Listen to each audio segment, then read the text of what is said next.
Hafsah Hafeji is a graduate horticulturalist living in Leicester who grows her own food in her urban city garden and is working her way towards self-sufficiency. So Hafsah, over to you.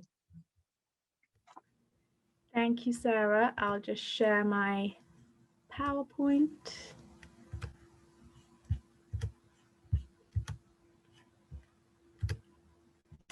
So yeah, thank you, Sarah, for the introduction. My name's Hafsah, and I'll just be going through how climate change has impacted growing for me in my relatively small garden here in Leicester. So I grow fruit and veg on my patio. Everything's in containers, raised beds. I used to have an allotment, but I've been growing here for the past 3 to 4 years. Climate change has had a mixed impact on how I grow. It's been both good and bad, and I'll go through just briefly both of these sides really.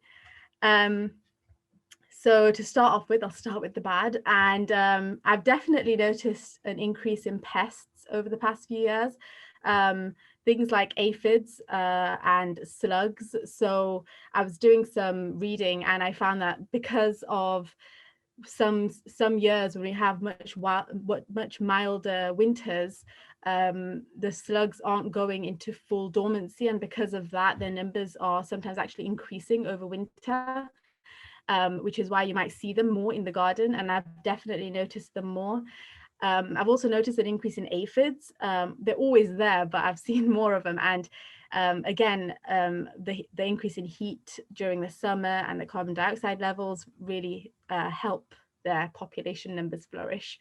So because of that, I've had to change how I garden a little. So having things like companion planting, so planting marigolds next to my tomatoes to deter aphids, or nasturtiums next to broad beans achieves a similar effect.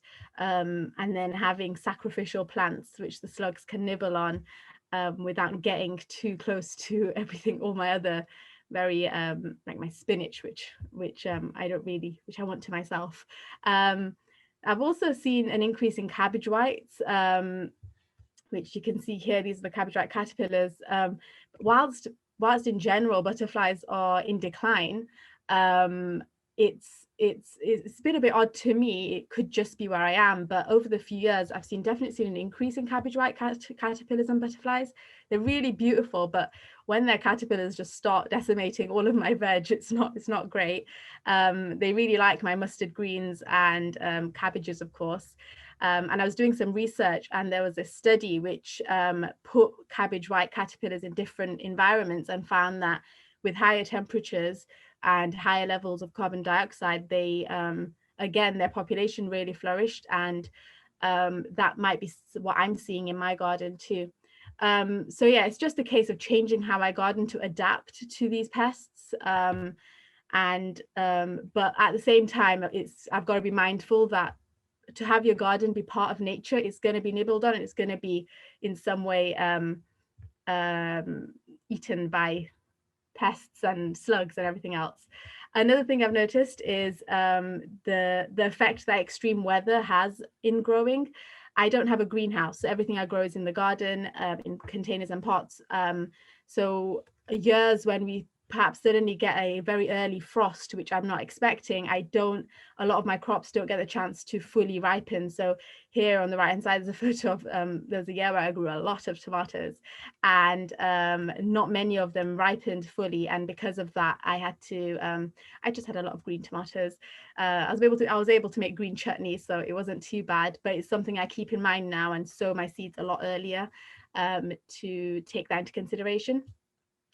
Summer drought is also something which I'm sure a lot of people who grow have seen the impact of.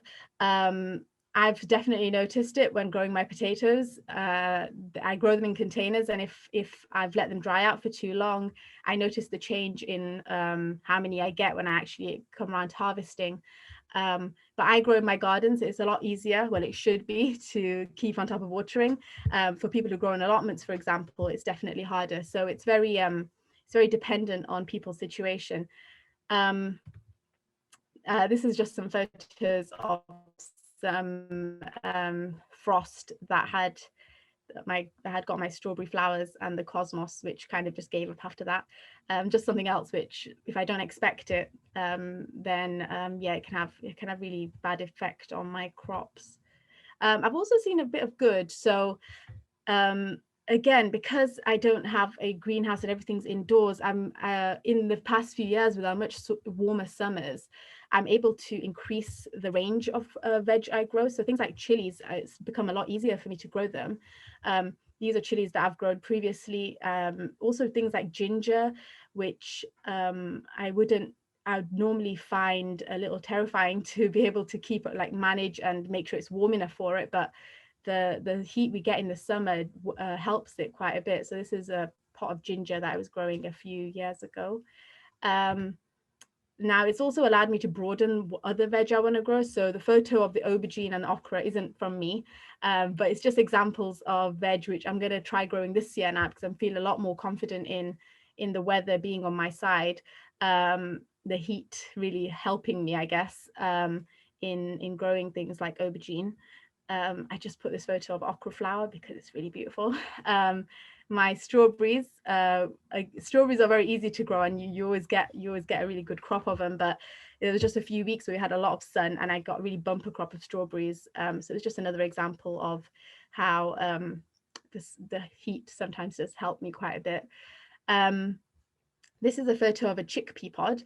Chickpeas are actually cold. They don't mind the cold. But my uncle, he just chucked them in his garden. He's got a small border, which doesn't have any rich, fertile soil. He chucked them there, and within a few weeks, he was getting a plant with these pods on it. And I was really amazed. And it turns out with enough heat, or when it's nice and warm, chickpeas, they germinate and they grow a lot faster. So again, it's another crop which I can consider to grow as well this year, which I would never really have thought of growing before. And it's also really exciting because chickpeas, wow. And lastly, I've also, because of climate change, the wildlife numbers are in decline. There's the lack of habitat, the changes in temperature, lots of factors, increase in pesticide use as well, which is a little different. But I've had to, in my garden, I've strived and tried to incorporate more pollinator friendly planting to increase biodiversity and attract pollinators and give them, especially when you live in such an urban city, where there's not many places where pollinators can get nectar and pollen. I think it's quite important to incorporate that. So I have plants which provide the nectar and pollen all year round. So things like tulips for spring, and then the Nautia macedonica, which the bees really like, and that does late summer. Things like echinacea and grasses, and I also leave things like grass seeds over winter, and my echinacea seed heads over winter, just to provide support for the wildlife, because that's extremely important as well. And yeah, that's everything from me. Thank you, Sarah. I'll hand it back to you.